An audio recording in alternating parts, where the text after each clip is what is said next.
N16, el canal de la noticia, te mantiene informado.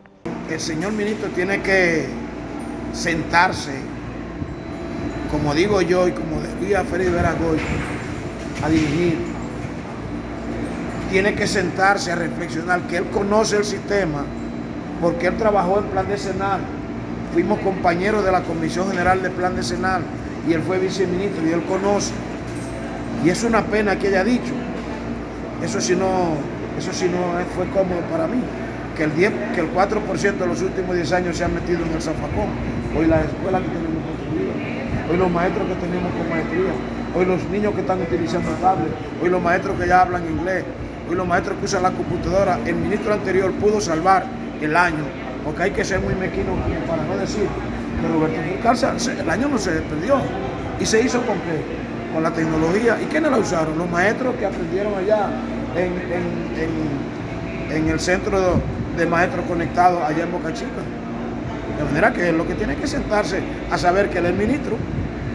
Él es el ministro y él tiene que dirigir y acometer las acciones para responder a esos ciudadanos que están ahí. Yo acabo de llegar anoche del sur. En el Batey Bombita no ha llegado el alimento escolar. En Vicente Noble no ha llegado el alimento escolar. No ha llegado el alimento escolar al sur. Le estoy hablando que llegué, mire, ahí está el vehículo mío, que ni siquiera lo he desvalijado. No está llegando, no ha llegado la alimentación al sur. Yo estaba en el Batey Bombita ayer a las 11 de la mañana y a las 3 estaba en Vicente Noble. El alimento no está llegando. La merienda escolar no está llegando. Entonces, eso es lo que tiene que ponerse a hacer. Entendemos que su visita a la frontera fue oportuna, que sus declaraciones fueron atinadas y que precisamente las medidas que él anunció son medidas que están en consonancia con los requerimientos del momento que vivimos. Reforzar la presencia militar, destacar fuerzas, ¿verdad?, en adición, incorporar equipos, habilitar aeropuertos y particularmente el aeropuerto María Montés de Barahona, crear condiciones para que se preserve la seguridad territorial dominicana, en especial la terrestre, y además incentivar a los soldados que están prestando servicio en la zona fronteriza. Nosotros entendemos que estas medidas se inscriben dentro de el pliego de demanda que se han formulado desde el litoral de las entidades patrióticas y que es una respuesta bastante oportuna. Pero también nosotros quisiéramos solicitar lo siguiente. Dado el hecho de que todo esto coincide en el momento con un reclamo de la Conferencia del Episcopado Dominicano, que acaba de presentar al país una solicitud en el sentido de que en la vida nacional se ponga en práctica medidas orientadas a una conducta íntegra, honesta, de cumplimiento estricto con normas, de buen vivir, que haya transparencia. Entonces juzgamos oportuno presentar esta rendición de cuentas. En fin, lo que está ejecutándose es un plan terrorista a gran escala. Nunca ha habido un crimen internacional, pero es un crimen seguido de otro crimen. ¿Por qué?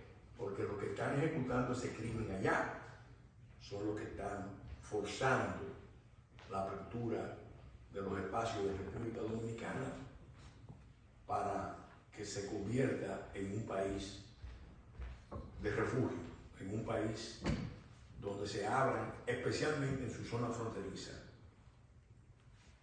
campamentos de refugiados. No es la primera vez que pasa. en 1986 se elaboró el Plan Éxodo, que contemplaba la apertura de 20 campamentos de refugiados. Fue por instrucción del Comando Sur de los Estados Unidos. En el año 1993-94, al país más pobre del hemisferio que se le impuso el bloqueo más rígido, porque no querían que la crisis de refugiados llegara al territorio de los Estados Unidos, al territorio de Francia, al territorio de Inglaterra.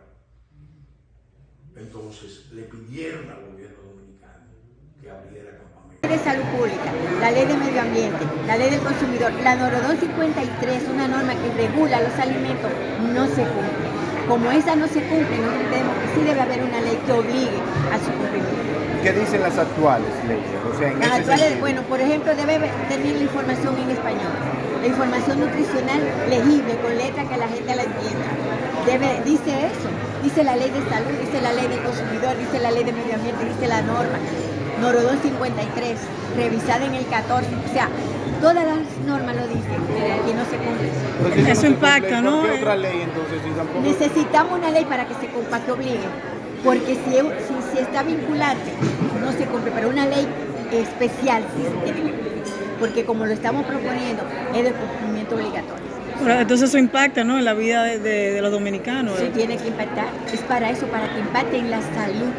Inclusive dentro de la atención primaria debe estar la orientación sobre alimentación, para que la gente no se muera, no se enferme, ni haya hospitales llenos de personas enfermas. Sí, como la diabetes, la hipertensión. Sí. La diabetes, hipertensión. La diabetes, hipertensión, obesidad, la obesidad es una enfermedad. Hipertensión y cáncer, porque una enfermedad de esa maltratada genera cáncer.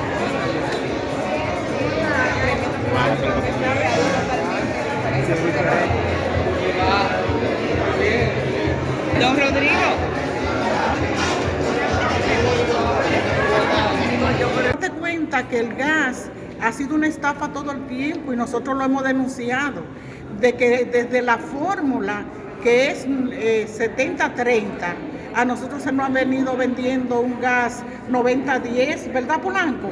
Y esa ha sido una denuncia que nosotros le hemos mantenido, que el calor que nosotros exigimos, por eso es que consumimos más combustible, porque la fórmula del gas no nos la están vendiendo como está establecido en los sistemas de medida de este combustible. Entonces desde ahí no empiezan a estafar. Un gas de mala calidad, te roban en el pesaje y ya tú sabes, esto es un lío. Hay que establecer sistemas que nos den garantía de que nuestra inversión en el hogar sea realmente la que nosotros estamos pagando.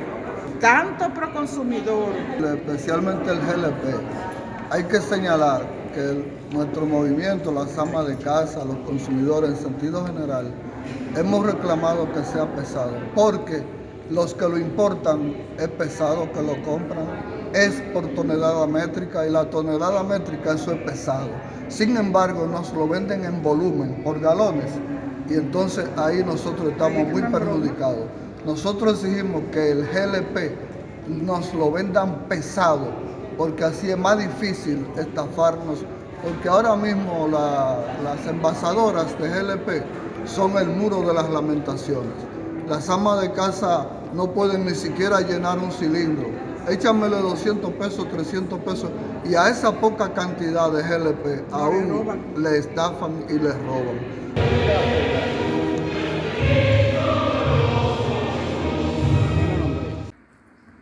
El pueblo dominicano siempre ha sido un pueblo solidario, que ama a su prójimo en los momentos difíciles.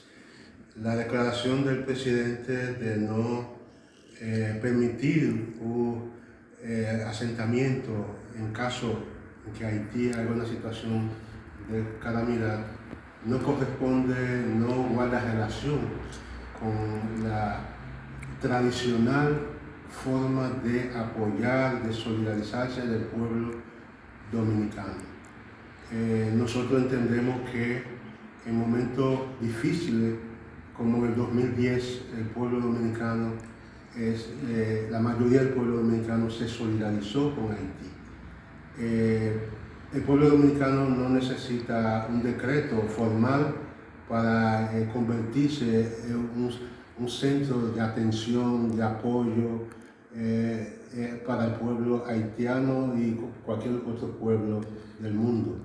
Nosotros entendemos que el presidente tiene todo el derecho de decir eso, pero el pueblo dominicano generalmente dice otra cosa cuando en Haití y en otras partes del mundo necesitan el apoyo, el amor y el cariño del pueblo dominicano. Lamentamos que el gobierno dominicano haya tomado esa decisión en contra del sentimiento, los valores del pueblo dominicano. Nosotros desde la mesa siempre estaremos abogando a que en caso que Haití necesita el apoyo internacional, ese apoyo debe ser integral, no debe ser a media. Entonces seguimos llamando la atención a la comunidad internacional a intervenir desde el punto de vista militar, pero desde el punto de vista también humanitario, ayuda humanitaria. Eso es lo que necesita Haití en estos momentos. Dos partes del costo para la frontera. O sea, ¿qué advierte ese tipo de decisión que usted ha tomado? Bueno, yo creo que él quería hacer ese anuncio, como otros más, aprovechó la ocasión, lo hizo y pensó que ese escenario sería importante para mantener la línea que ha mantenido hasta el momento de anunciar permanentemente realizaciones. Que bueno, el pueblo espera que se logre. Lamentamos mucho que ese escenario lo haya tomado el presidente de la República para inmiscuirse en asuntos que no son de su competencia, como es el caso de la responsabilidad de fiscalización que tiene como senador el colega David Sosa de esa provincia. Digo que lamentamos mucho que eso haya ocurrido y que haya precisamente tomado ese escenario para involucrarse en un tema que no es de su competencia. Los legisladores tienen una labor constitucional de fiscalización y yo creo que lo que ha hecho el colega de la Jabón es precisamente el cólera, una amenaza latente, ¿cómo evitarlo? Bueno, la pasada semana yo le presenté un libro que fue la experiencia del pasado año la pasada epidemia de cólera en la Hispaniola. Sería bueno que lo revisen para que den seguimiento absolutamente a todo lo que se hizo, la experiencia que se tuvo y que nos pueda servir para que el impacto, si se da, sea menor. ¿Se puede controlar, se puede evitar que se filtre? Bueno, hay una experiencia, sería bueno que la vean. Gracias. Compartimos todas fueron las iniciativas del presidente de la República. Entendemos que sí, que es oportuno y que ya en Haití es necesario que de una forma u otra se ayude a ese país a que se organice. Nosotros no podemos seguir bajo las amenazas constantes, continuas, del desorden que se vive de aquel lado de la frontera. Una eventual intervención obligaría al país a un cierre de las fronteras, pero esto afectaría a la República Dominicana considerablemente con el tema del comercio principalmente. Bueno, todo en la vida lleva un proceso. Sabemos que tendrá cosas negativas, pero son mucho más las positivas que se esperan, porque si logramos de que ese país se organice, pues en sentido general nos beneficiaríamos todos, no solo la República Dominicana, sino todos los países del área y el mundo, podemos decir. Con relación al accidente que se registró la semana pasada y que el Ministerio Público asegura que el conductor estaba bajo los efectos de sustancias prohibidas, ¿el parecer de usted? Bueno, eso nos lleva a nosotros a hacer un trabajo arduo. El Intran debe convocar a todos los sectores para que haya mayor control, porque la verdad es que eso a nosotros como país nos afecta bastante. Es un hecho muy lamentable y tenemos que buscar la manera de que eso no se repita y que se hagan todos los ajustes que sean necesarios para evitar de que precisamente esos conductores estén bajo los efectos de la droga, como se demostró en este caso. Ahí es común esto, se ha determinado en algunas otras ocasiones que conductores, ya sea del transporte público urbano, interurbano, hayan salido positivos a prueba de dopajes. Sí, normalmente las federaciones de transporte de pasajeros periódicamente le hacen sus análisis antidope a esos conductores. Nosotros también como transporte de carga los hacemos. La diferencia es que nosotros tenemos un acuerdo con la RNTT y los choferes nuestros de carga, para poder continuar conduciendo los camiones anualmente, tienen que renovar un carnet donde se le hacen todo tipo de análisis. Perfecto, gracias. Y eso es sui generis. No hay otra nación que tenga las condiciones que nosotros tenemos con Haití. El corredor humanitario, al final tú vas a refugiar nacionales haitianos que lógicamente van a hacer todos los esfuerzos por quedarse en el territorio dominicano. Y pones el oído en el corazón del pueblo. Había mucha aprehensión en el pueblo dominicano de si real y efectivamente estábamos preparados ante la situación que ocurre en Haití y ante las posibilidades de que pudiese producirse una estampida hacia el territorio dominicano. En esa tesitura, Luis da respuesta al pueblo dominicano, le dice que al margen de que estamos preparados, nos prepararemos más comprando equipos modernos, comprando armamento moderno, que pudiesen, ante cualquier eventualidad, reitero, producirse en Haití, nosotros tener respuesta inmediata y contundente. ¿Es prudente no participar de la posible intervención? Lógicamente, cada Estado se reserva el derecho de su soberanía. Nosotros podemos colaborar en cualquier cosa, pero la intervención no debemos ser parte por nuestra cercanía y por un asunto histórico entre ambas naciones. Ante una posible intervención de la ONU en Haití, ¿sería conveniente cerrar la frontera? Lógicamente, desde el mismo momento en que se produzca la intervención, pues habrá que cerrar la frontera, porque evidentemente que va a haber algún nivel de presión hacia el territorio dominicano, por lo menos mientras dure. Habrá que crearse mecanismos para abastecer a ese pueblo, porque tampoco se debe dejar morir, pero los controles deben aumentarse y en principio, por lo menos de manera inmediata, debe cerrarse la frontera. Los corredores humanitarios han sido criticados por algunas personas, indicando que es inhumano este tipo de medidas, porque estarían en medio de una guerra algunos ciudadanos. En nuestro país, pero esperemos que funcione. Lo importante es ver el proceso, el desarrollo de estas medidas y ver si verdaderamente darán resultados. Diputada, ante una eventual intervención pacífica, habría que cerrar definitivamente por este momento las fronteras. ¿Sacrificaría la República Dominicana entonces el comercio? Bueno, es que no le veo que la solución sea cerrar las fronteras, porque si bien es cierto que ellos se perjudicarían, nosotros tenemos que tomar en cuenta que Haití es nuestro principal aliado en temas de comercio. Bien, muchas gracias. Del presidente, nosotros no podemos seguir recibiendo inmigrantes haitianos aquí en la República Dominicana.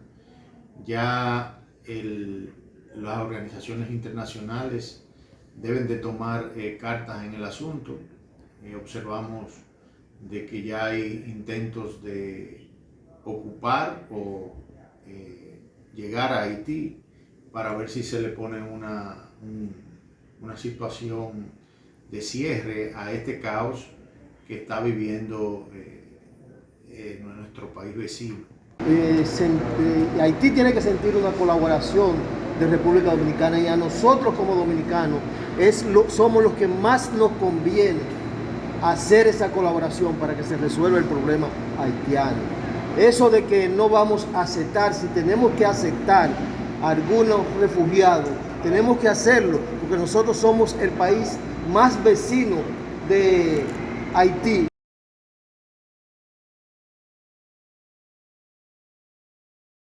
Con Dios. Feliz, Feliz, muy agradecida por todo el respaldo, todo el apoyo que a nivel nacional hemos estado recibiendo, principalmente de hombres y mujeres, fundadores del partido, de hombres y mujeres de la nueva generación del partido, que apuestan a nosotros, a una nueva cultura política, a un trabajo que hemos venido haciendo durante 29 años de dignidad, con mucho amor, con mucho esfuerzo y de verdad que muy comprometida a que el PLD vuelva a dirigir los destinos de la nación, aprendiendo ya de sus errores, ya esta nueva oportunidad del PLD en el 24, si Dios lo permite. ¿Respetarán las decisiones que tomen, Karen, en el proceso debido al pacto que se firmó hace un año? Sí, no hemos cuidado y le hacemos un llamado. Le agradezco la pregunta, le hacemos un llamado a todos los compañeros y compañeras. Sabemos que no hay obra humana perfecta, pero todo el sacrificio que cada uno de nosotros, los 6, hemos hecho a nivel nacional es para que se represente en las urnas, es para que se represente en la consulta con el voto de cada uno de nosotros. Vamos a cuidar esa parte porque la CONAP ha hecho un trabajo extraordinario en manos de Alejandrina Germán, todos los compañeros que se han sacrificado horas tras horas para que el proceso sea transparente, limpio, el acuerdo que firmamos de respetar quien gane, pero por favor que los votos de cada uno de nosotros aparezcan ahí y quien gane, quien decida la mayor pueblo. Si tenemos representantes, cada uno de nosotros, pero van a ser representantes del partido, porque el partido hay que cuidarlo y no importa los intereses individuales, sino los intereses particulares. Yo me siento representada por los compañeros que hayan puesto cualquiera de los precandidatos, porque ellos saben, al igual que el presidente del partido, que el PLD necesita ganar la confianza del pueblo dominicano y de este proceso va a depender el triunfo en el 2024. Gracias. Muchísimas gracias. Ay, amiga, te lo voy a mandar si no ha cambiado de número. No, el 6 está bien. Los ánimos, ¿cómo andan para la consulta del próximo sábado? ¿Cómo siente la organización y el entusiasmo? Mira, preparado para el día 16 en la consulta, invitando a todo el mundo que vote número 3, a todos los simpatizantes, a los militantes, a todos los ciudadanos que entiendan que quieran ser parte de este proyecto histórico. Así es que muy animado, verdaderamente será una fiesta democrática.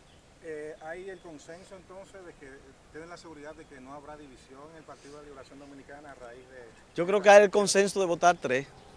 En otro orden, ¿qué le... Los alimentos, como la progresiva subida de la tasa de política monetaria de la economía, que es además está yendo en el mismo sentido de las decisiones de la Reserva Federal de los Estados Unidos y de las decisiones de otras entidades, evidentemente va a estar presionando hacia arriba, creando este escenario de inflación.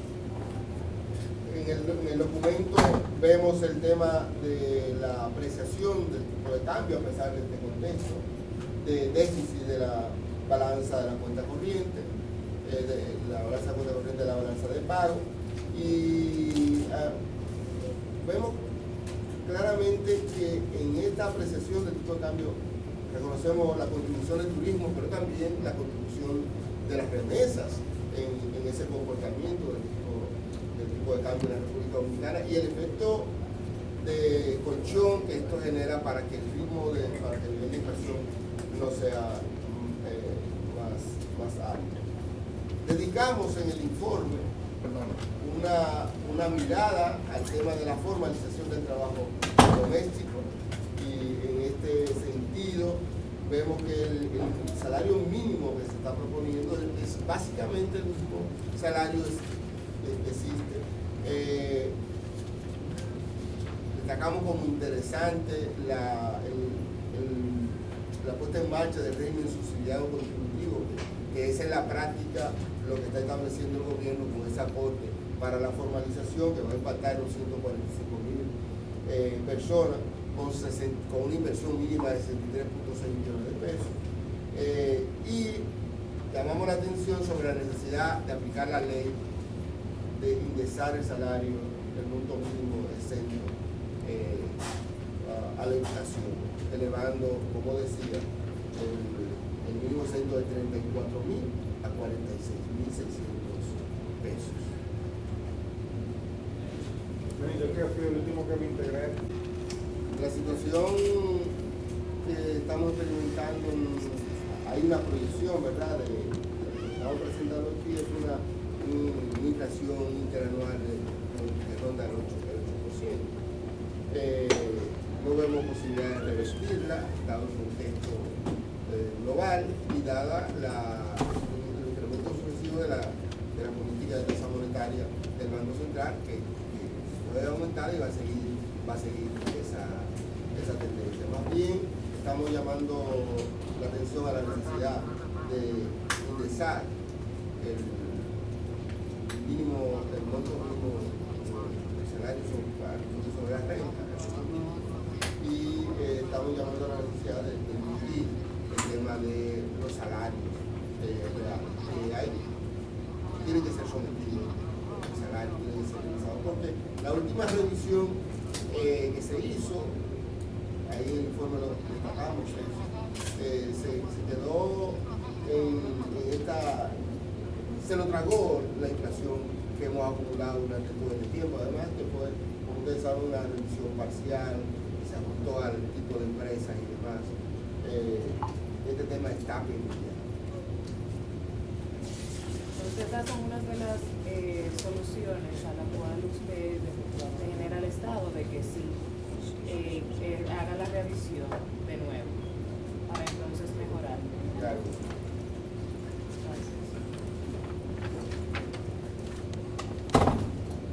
Maestro Guarma, solamente con esa transformación hay un incremento de más de 12.000 pesos a ese grupo de trabajadores, de manera que tener que hacer un decreto precisamente del incremento del salario, ya con esa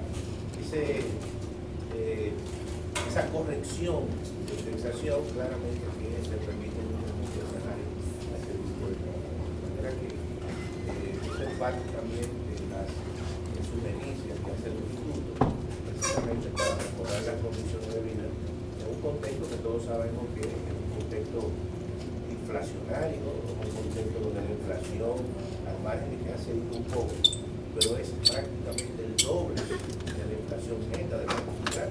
Recuerden ustedes que la inflación neta del Banco Central es un 4% y la inflación anualizada este año es 8.88%. Y la perspectiva que hay es que, como es un componente esencialmente importado, estarán supeditados a las condiciones geopolíticas en torno, obviamente, al tema del conflicto bélico Rusia-Ucrania, que, como ustedes saben, la tendencia que hay es que eso se pueda agravar. Entonces eso tensa los principales combustibles, hidrocarburos, el gas natural es mucho más caro, el petróleo es mucho más caro, el carbón mineral es mucho más caro, y además se tiene un impacto directo en los costos de producción de la República Dominicana, porque el 75% de la matriz energética de la República Dominicana está compuesto por esos tres combustibles. De manera que cuando eso se incrementa, o si el gobierno no transfiere esos precios al consumidor final, lo que hace es sencillamente que acumula deuda, porque fija los precios y al fijar precios para que no se incrementen los consumidores, lo que está asumiendo es una deuda que al final tendrá que pagar. De manera que ese es el contexto en el cual en este informe que el Instituto de Investigación Socioeconómica ha realizado sus investigadores que están aquí presentes, y hay dos jóvenes que también forman parte de ese centro de investigación. Nosotros, a partir de nuestra reunión, que está el Consejo Directivo. ¿Qué acerca de esta jornada? ¿Qué motiva hacer una jornada de relación sobre el tema? Sí. Bueno, estamos en el mes aniversario de la Universidad Autónoma de Santo Domingo, celebrando el 484 aniversario de la universidad. Nos corresponde a la Facultad de Ciencias de la Salud esta semana, del 10 al 15. Y en ese sentido hemos querido tomar la parte que tiene que ver con prevención, o sea, concientización de la población en cuanto a la prevención del cáncer de mama, el cáncer cervicuterino y el cáncer de próstata, por la importancia que tiene. Este mes es dedicado al cáncer de mama y el próximo mes de noviembre al cáncer de próstata. Entonces dijimos, si vamos a hacer una actividad que tenga que ver con extensión, que tiene que ver con la parte académica, la parte de orientación y la parte de servicio al público, pues vamos a hacerlo orientados a la prevención del cáncer de mama. ¿Cómo andan los números de estas país? ¿Qué tan fácil es prevenir? Fácil de prevenir, prevención. La palabra decimos prevención, pero no es prevención en sí, porque cuando está bien, hay unos factores de riesgos que pueden ser modificables y hay otros factores de riesgo que son no modificables, donde entra la genética y todo eso. Ahora, los modificables, pues ahí podemos trabajar con eso y son conocidos por todos, el estrés, el alcohol, la exposición a uno y todo eso. Ahora bien, nosotros hablamos de prevención en cuanto a hacer una detección temprana del cáncer de mama. O sea, con el autoexamen que estamos promoviendo, tenemos una pantalla, estamos promoviendo el autoexamen de mama para que cada mujer pueda hacerse, y también los hombres, puedan hacerse su autoexamen de mama. Y entonces, si detectan cualquier cosa, pues poder acudir de manera rápida para que se pueda prevenir. La incidencia de cáncer de mama en el mundo mundial es alta y a nivel del país también está preocupante. O sea, tenemos una población de cada aproximadamente de cada 10 mujeres, de cada 100 mujeres, uno que aparece con cáncer, pero de cada 10 mujeres aproximadamente unas 5 a 6 aparecen con cáncer. Y en cuanto a política del Estado, ¿lo siente usted con la vía correcta para crear conciencia en la población por la importancia de prevenir y para Sí, estamos, siempre se han visto, hay muchísimos organismos, tanto instituciones gubernamentales como instituciones sin fines de lucro que se dedican a la prevención y al apoyo de estas pacientes que presentan algún tipo de cáncer. Sí, lógicamente tenemos que tener un poquito más de apoyo del gobierno para la parte que tiene que ver ya con cuando la paciente presenta el cáncer, para el apoyo económico, las terapias son muy costosas, tanto quimioterapia como radioterapia son tratamientos muy costosos y a veces, la mayoría de esos pacientes que tienen cáncer de mama, el cáncer no tiene clasificación, claro que no, pero se hace un poquito más difícil, menos llevadero cuando no hay recursos económicos. ¿Su nombre? Celando Ramos, secretaria de la Facultad de Ciencias de la Salud, y el doctor Marco. Saludo, soy Nelly Capellán, la víctima del desalojo ilegal y la demolición de mi casa por el diputado Gregorio Domínguez.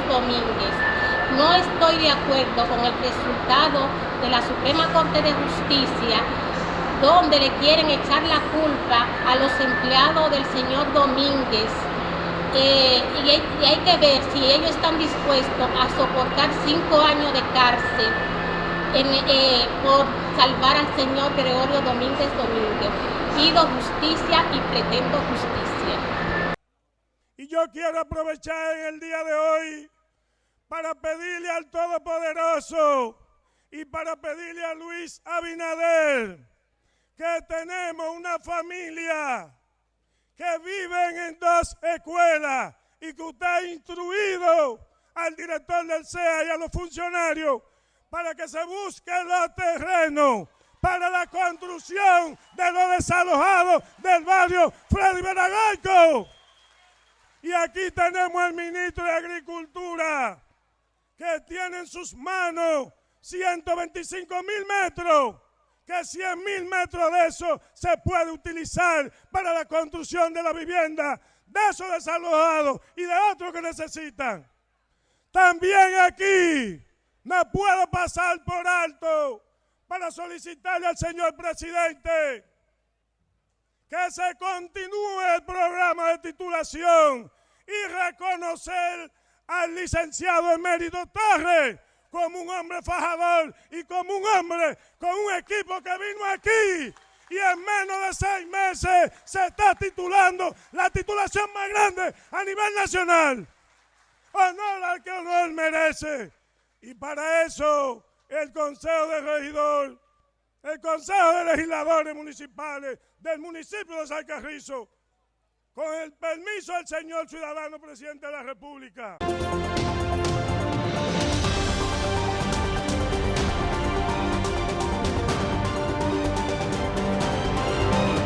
N16, el canal de la noticia, te mantiene informado.